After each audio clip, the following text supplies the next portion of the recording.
What are some Sure. communication behaviors that move the needle that a listener can start to implement now?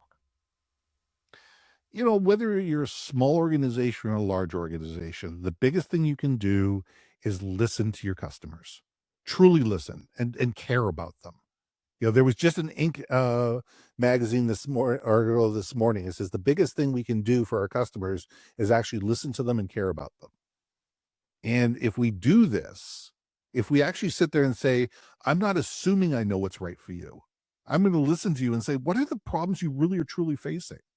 And know that Kyle and Galen are going to have different problems, and Kyle and Galen are going to look at the world differently, and Kyle and Galen have different, ideas of what's right and what's wrong, and not try to put a cookie cutter solution on every single one of your customers, and realize that, what, there are going to be exceptions to the rule. Yes, we need to have systems and processes. Absolutely. We need to sit there and go, you know what, in most cases we do X, in most cases we do Y.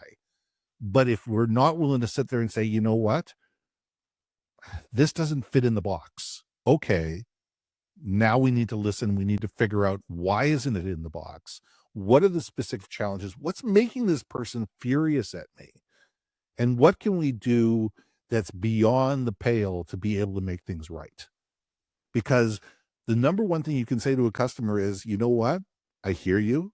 I understand. How can we make this better? How can we work together to make this better? And actually do it. Or say, you know what? I'm sorry, I can't do that, but I can do this.